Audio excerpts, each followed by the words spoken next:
All right, here's how you install the chargers in the StowNCharge. So basically, first step is to remove this top plate here. It's pretty easy to do. You just push back and it will snap out, and then you can lift it out. And then place this base part to the side.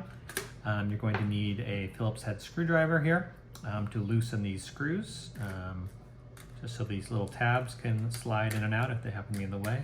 Don't need to take them out all the way, just loosen them.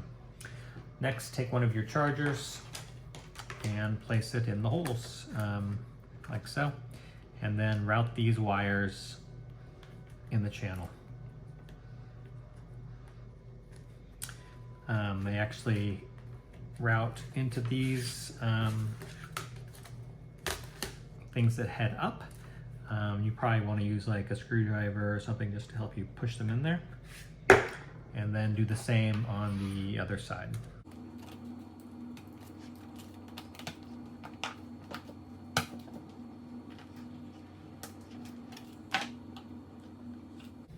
All right. At this point, you want to move the tabs back so they're covering the chargers, and just tighten them down. Do not over tighten.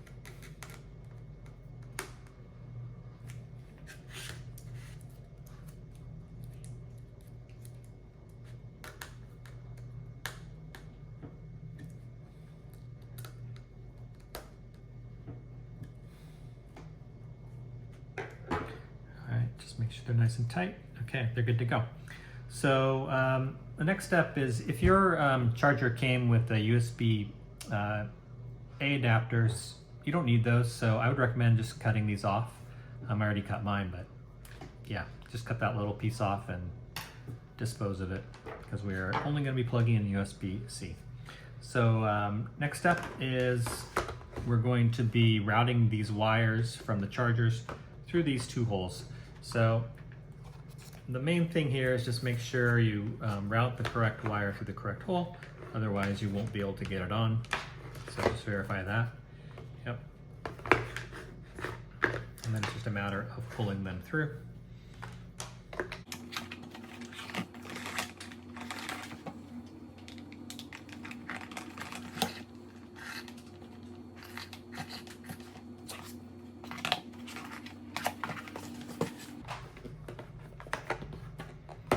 All right, I got my wires pulled out, so next we're gonna be putting this plate back on. Basically, just line it up. Make sure it's nice and lined up on the back, especially. Flush here, and then you should be able to just kind of slide it forward. Yep, I'm in. Okay. So, next step is basically plugging these in and then winding them. I actually like to plug mine in first before I wind them on these spool winders. So take your USB plugs,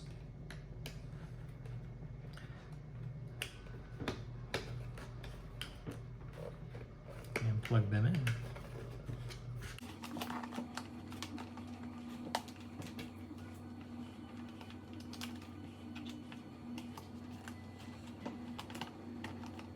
Space is limited here, so that's the only challenge.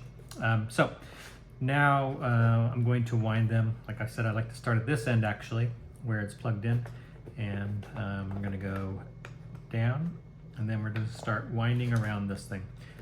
Basically I wind and I kind of keep pushing it down. This is kind of my trick. So you wind, wind, wind. Push down. And the goal here is just to get everything kind of so it's not loose and makes it easier to avoid any problems when you're installing it in the vehicle. All right. Once you get towards the end here, all these little ridges here are actually places that will grab the cord for you. So, you know, just start, you can go kind of push it in there like so, and then kind of get rid of that excess cable. Use as many as you need to. So now that's pretty good. And we'll do the other one.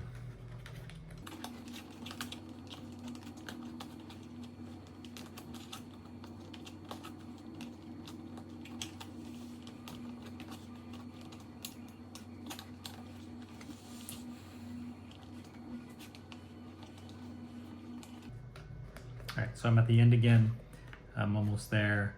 We're going to start using the winders here, or the winders, the little gaps to kind of handle the excess cable. Keep it kind of nice and tidy. All right, so as you can see, that's nice and tidy right here, easy to put into the vehicle at this point. So let's head out to the Rivian and put it in. All right, here's how you remove the existing Rivian charging mat so you can install some of our products that require that. So the first step is this mat, like I said, and there's tape underneath here, double sticky tape that holds this main part down, and the front part is just held in by some tabs. So what you do is you start at the front, and you kind of just peel it back until they pop out pretty easy, and then you're gonna just pull the rest back. Mine's very loose because I've pulled it out a lot, but yours will be a little tighter. But really it's just gonna be a matter of pulling it back like this, and it'll go and come off like that. So then you just put that aside. And then we need to remove the actual charger. So what's holding this in is these 3 tabs here, here, and here. And you can just use your fingernails to kind of pull those tabs back while pulling up on the pad. Or if your fingernails aren't particularly strong, you could try something like a plastic card or kind of spudger, something like that.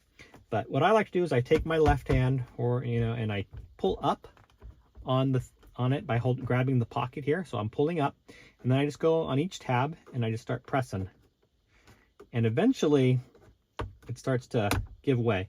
I've got it up a little bit now, not quite there yet, and it's a lot easier to push now at this height. So just keep going, and now it's free. So don't just yank it out, it's plugged in, and you're going to need to unplug it. So take it, flip it over, and then you'll see the plug right here. So it has a little button on the plug here. So depress the button and kind of jiggle it slightly to get it out, and it should pop right out. All right, so that is basically it for removing the charging pad, and you're ready to install your product.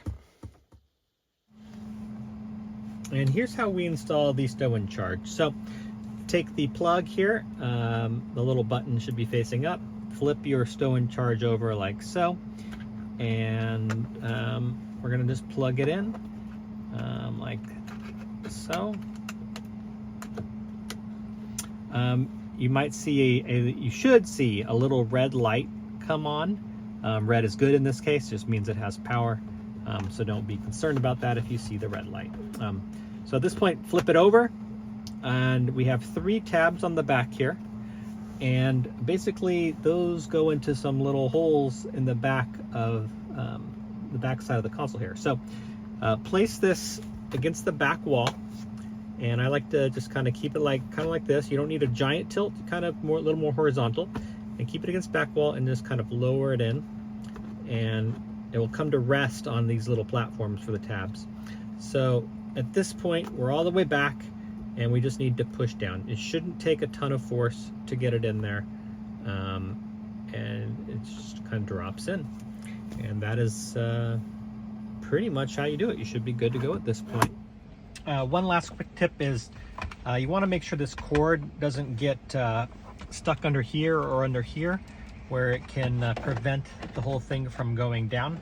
So the best way to do that is you can push a little bit further back inside here. There's actually, it goes back. Or when you do this, kind of just guide it over in this direction, and then your thing will come down and sit a bit better, more flush. Thanks.